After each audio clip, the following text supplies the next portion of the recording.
Bonjour, everyone. It is David, the Real Time Show's resident provocateur, back at you with another article.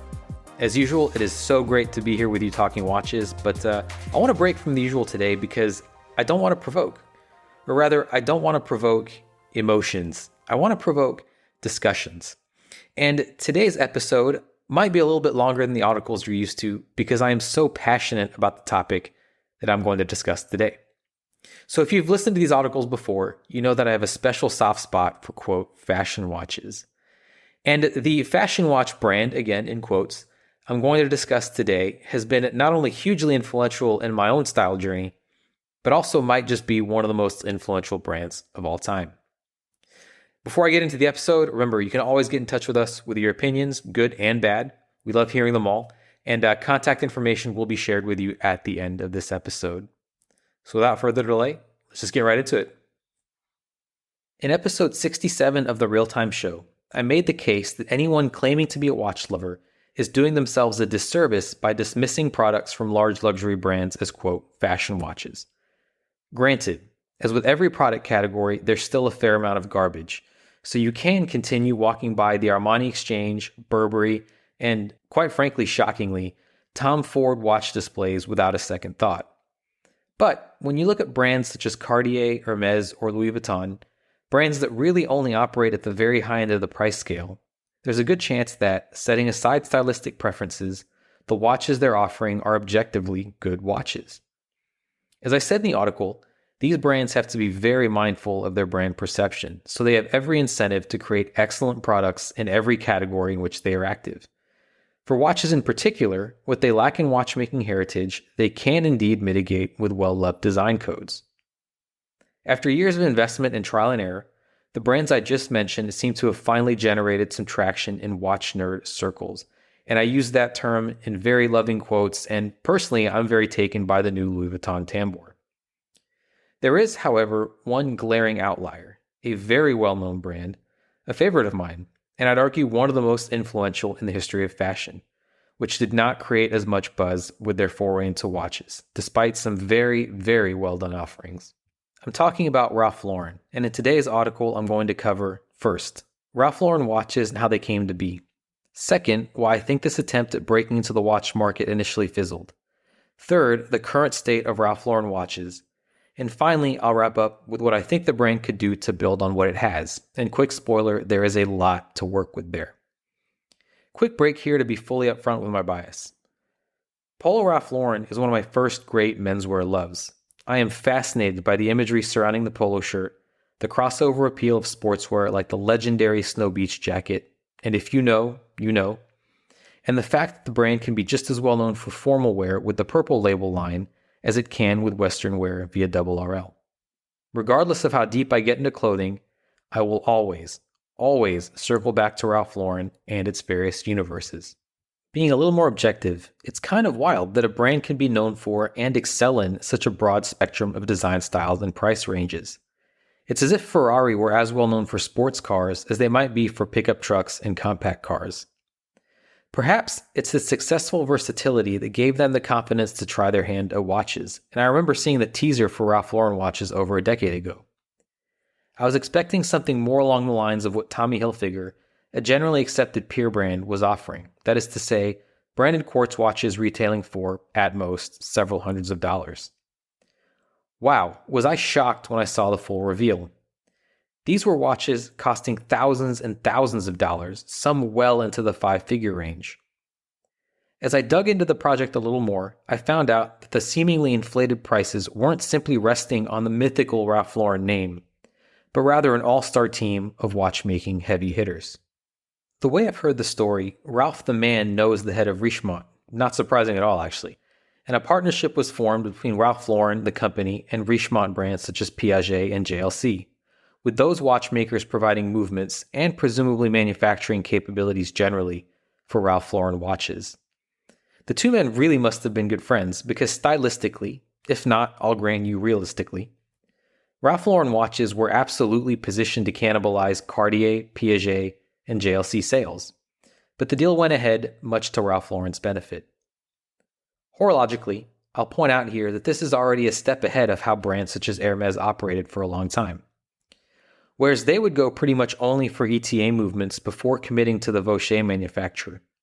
Ralph Lauren, the brand and the man, did have some workhorse-powered models, which are still quite handsome, I'll add, but they were already swinging for the fences with high horology options, perhaps because the man himself is a well-known watch collector and wanted to carry out the project properly. Then we get to the designs. The playbook for any non-watch brand trying to get into watches is to lean into their aesthetic signatures, and Ralph Lauren has these in absolute spades. They can do preppy, they can do workwear, they can even do Art Deco, despite having no legitimate claim to being born in any of these circles.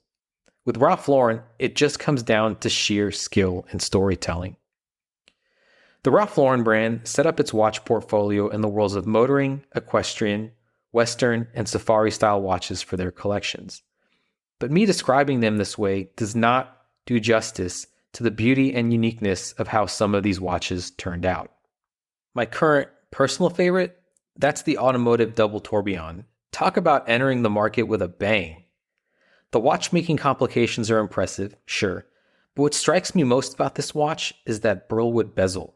I have not seen this done elsewhere, and any time I see it, literally any time, my mind goes to the Great Gatsby, Bugatti cars, and very, very old money.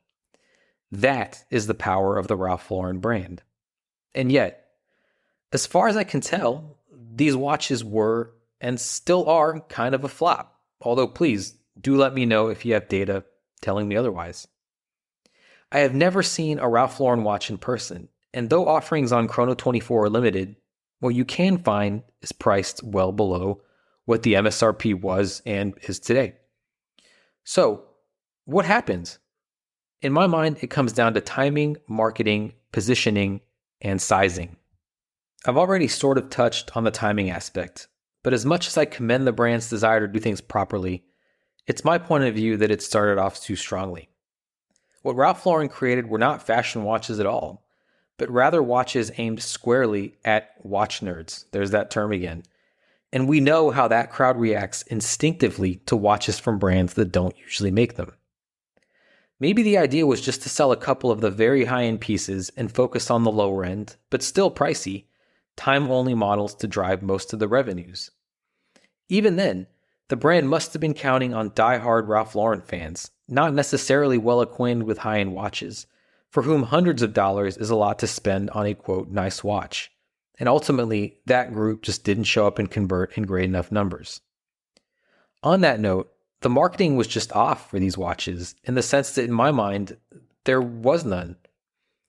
I can't think of a single ad for Ralph Lauren watches, and in fact, the only reason I knew they existed at all was because I had a habit of visiting their website regularly. Again, this is just a hypothesis, but with its huge war chest, which allowed it to go big with its watches right out of the gate, surely Ralph Lauren could have gotten more eyeballs, both watch nerd and not, onto the brand by doing more on the marketing side. I'm not a huge fan of celebrity ambassadors, but a well-known celebrity on choice billboards and in key airports around the world would have gone a long way. Again, at least in my opinion. This leads to positioning, a key aspect of products with the Ralph Lauren empire, since you can spend anything from $40 to $10,000 depending on which of the brand's many lines you shop in. Interestingly, Ralph Lauren watches to start had Ralph Lauren on the dial. Not Polo Ralph Lauren, not Double RL, not Purple Label, but Ralph Lauren. Clearly, this and the font used were meant to evoke heritage that didn't exist. Again, a running theme with Ralph Lauren, but not a problematic one since the brand handles design so well. But when rubber meets the road, just how was Ralph Lauren going to sell these? Again, if it had been up to me, I would have associated Ralph Lauren watches with boutiques only, at least initially, and had a separate section set up just for watches, with specially trained staff on hand to guide new and existing but curious watch lovers on their journey with Ralph Lauren timepieces. Finally, we get to sizing, which is just confused. The partnership between Ralph Lauren and Richemont started in the 2000s. During much of that time, large watches were all the rage, and Ralph Lauren followed suit. For instance, the brand produced a handsome-looking JLC-powered chronograph, but if you look a little closer, it's 45 millimeters. How could a brand like Ralph Lauren, known for the timelessness of its designs, be swayed by the very questionable tastes of the early 2000s? If they were looking to the Art Deco period for inspiration, why could they not also draw upon that period's slender wristwatch dimensions? The sizing is, to me, unfortunately what holds back the brand from being rediscovered today. I mean, can you imagine how good the deal would be if you could get a 38mm JLC-powered chronograph for around $5,000? I can absolutely see certain watch lovers looking for a bargain on Chrono 24, taking a bit of a gamble, falling in love with the brand, and then telling their friends about it at the next Red Bar meetup. It's just such a strange thing to say that Ralph Lauren, this absolute juggernaut of a success story and luxury brand, dropped the ball on marketing, positioning, and design. But that's where we are, or at least that's where I perceive us to be. And an even stranger twist is that arguably, Ralph Lauren's watches today are where the brand should have started in the 2000s. If you go to the website's watch section, you'll see two main families of watches featured. There are others, but these really are the two that stand out to me. The Polo Bear watch and what the brand calls the Polo watch. The Polo watch is the type of thing you would find at Armani Exchange. It's gaudy, it's cheap looking. It's not cheap though, and it's not at all what I think of when I think of Polo Ralph Lauren. To me, this design language actually could have been used as a foundation for an RLX performance line, maybe even a connected watch, but as it stands, I'd avoid the Polo watch altogether. The Polo Bear watch though, that is something special. The Polo Bear is truly an icon, and people will happily pay upwards of $400 or $500 for a knit sweater featuring the character. So to have various dial and strap combinations featuring a Polo Bear in different outfits is brilliant and completely on brand. Some might say that these are a little expensive for time-only watches, but then again, you get a Swiss movement, a nicely signed crown, and, most importantly, with other time-only watches, you don't get the iconic Polo Bear. So credit is due to Ralph Lauren for completely using its brand heritage here. In fact, Wei Ko, the founder of Revolution, actually collaborated with Ralph Lauren to make a limited edition Negroni Bear watch, an endorsement in the watch world if there ever was one. My only gripe with the Polo Bear watches is that they're mostly 42mm, whereas 38 or 40mm would have been a more classic size. As far as I can tell, one 38mm model does exist, the Ralph and Ricky Bear, so the foundation is there, and at quite a lower price actually than the 42mm models. Then we get to the brand's biggest recent release, the Polo Ralph Lauren Vintage 67. Announced at the end of 2022, this model enjoyed a fair amount of buzz for a Ralph Lauren watch. I myself have not handled one or seen one, but Rob has, and he and Alan discussed it at length in episode 15 of the Real Time Show. Quick summary, Rob was really impressed. I love the fact that Ralph Lauren produced such a quality piece, but again, I'm confused by the positioning. As the dial clearly states, like the Polo Bear watches, the Vintage 67 falls under the Polo line. But to me, with its bun strap, classically styled hands, and railroad-inspired numerals, it should be a double RL offering. Also, again, where is the marketing for this? How is Ralph Lauren going to capitalize on the positive press this watch received when it was announced? If you've listened to these articles before, you know I like to play pretend CEO. But before I do that, here's a quote from 2020 from Guillaume Titu, the head of watchmaking at Ralph Lauren. Quote, "We continue to produce and sell more high-end models, including timepieces worth up to $65,000 in the Western collection. The stirrup line remains the brand's best seller in the $2,000 segment." End quote. There are two surprising pieces of information here, and I'll use them now as I, somewhat humbly, suggest the course of action I'd follow for Ralph Lauren to make a dent, however small to start, in the watchmaking category, with the intent of building up to selling more of those fantastic high-end timepieces the brand introduced years ago. Number 1. I'd make the Polo Bear watch the foundation for Polo Ralph Lauren watches. If possible, I'd make a smaller model and remove the Polo Ralph Lauren branding at 9 o'clock. These would only be sold in polo boutiques and online, and I encourage the brand to play up its current strap offerings, which, while expensive, look very distinctly polo and could be a good margin driver.